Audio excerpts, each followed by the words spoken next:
Bon, on a passé 3 jours, 3 journées ici. On a beaucoup discuté. Est-ce qu'on peut résumer ce qu'on a passé en revue durant les 3 jours? Merci beaucoup de m'avoir donné cette opportunité.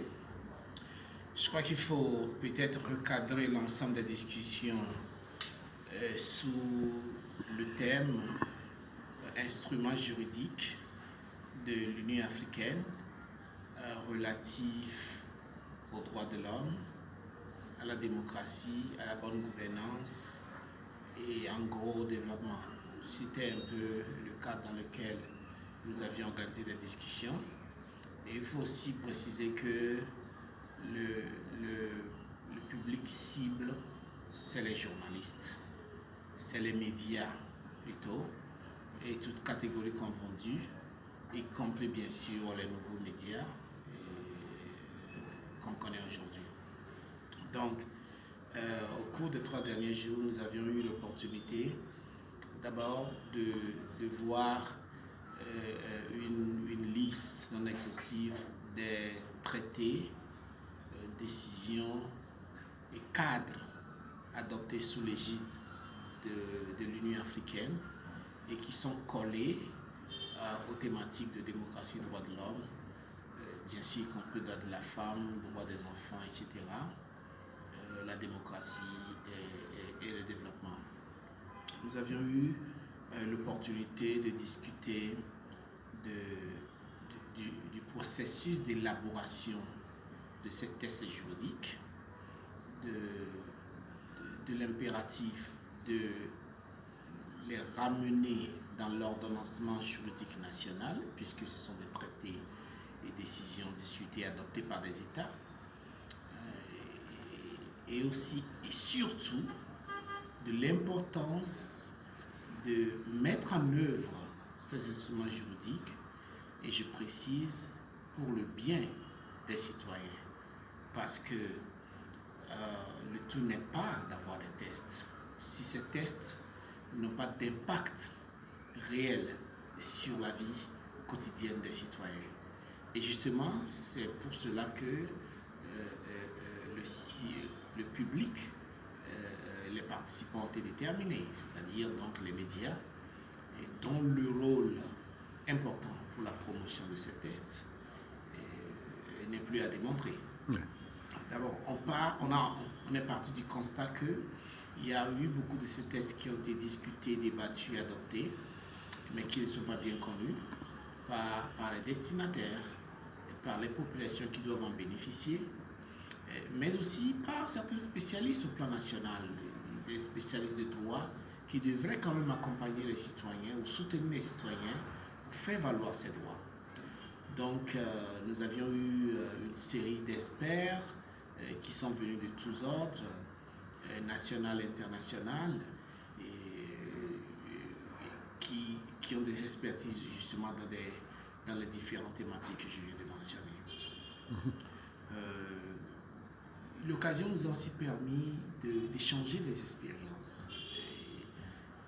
Les participants ne sont pas des novices dans leur profession.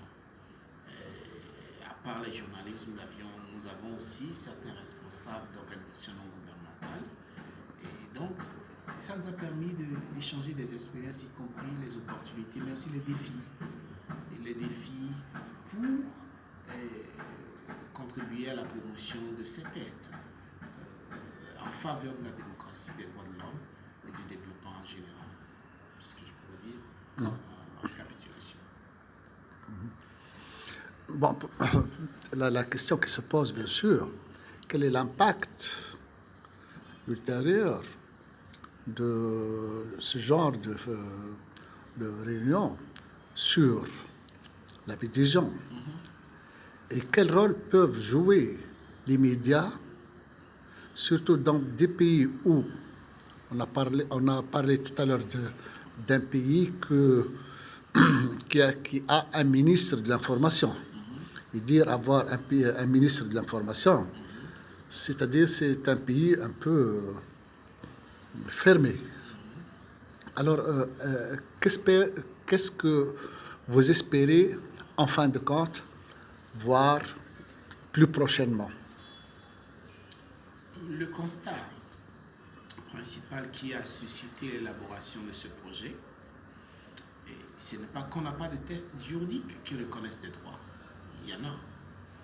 Il y en a même trop. Il y en a, des tests juridiques se font encore tous les jours.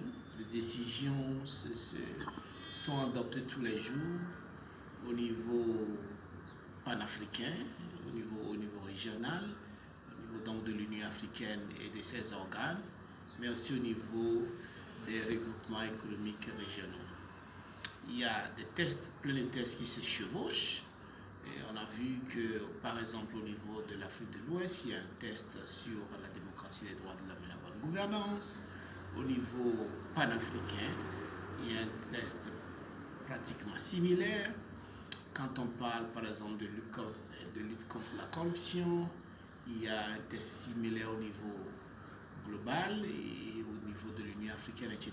Donc, c'est dire que l'existence de ces tests, au constat des organisateurs de ce projet, eh bien, l'existence de ces tests n'a rien changé dans la vie des citoyens. Alors, ce que nous poursuivons maintenant, c'est de faire en sorte que ces tests soient connus et mis en œuvre. Donc, l'objectif, c'est que les médias que nous avions invités ici rentrent pleinement dans le jeu, en ramenant ces tests à la compréhension du commun des mortels dans leurs pays respectifs, en aidant les ayants droit à faire valoir les droits qui sont énoncés dans ces tests, et donc en utilisant les systèmes et mécanismes qui existent au niveau national, mais aussi au niveau régional, et pour que ces droits soient respectés.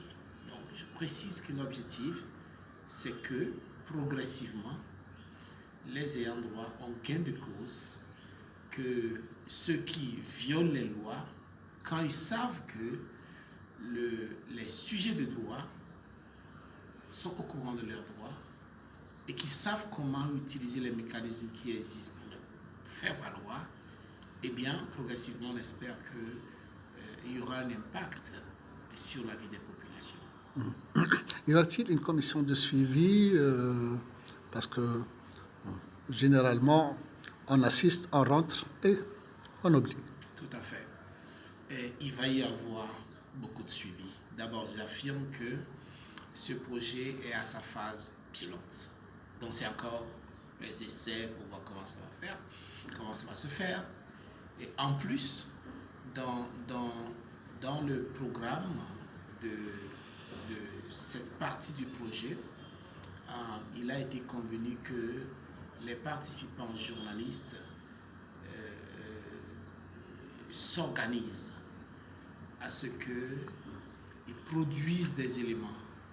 Et bien sûr, le projet va les accompagner et là, ça fera l'objet de l'une des sessions, produire des éléments concrets et fasse des activités pour la divulgation des instruments dont on a parlé.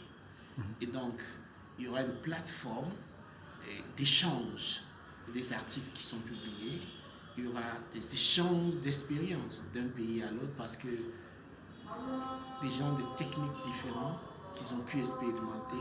Donc ce projet se veut un cadre de ces échanges-là. Oui. Comme ça, on apprend des uns et des autres. Oui. Donc assurément, il va y avoir un suivi. Et ça ne va pas être juste une activité en l'air ou lancée dans le vide. Il va y avoir plus. Et donc, on espère que ça va être un peu différent de ce qui se faisait avant. Ce que je propose, plutôt j'espère, qu'on ne change pas des gens, parce que si on invite des personnes, puis on les laisse, on invite des autres. Je suis tout à fait d'accord. Il faut une certaine continuité. Oui. Parce que beaucoup d'expériences ont été acquises ici. Des gens, j'ai particulièrement apprécié le caractère participatif de la rencontre. Et les participants ont montré un certain engagement, ça veut dire un certain intérêt.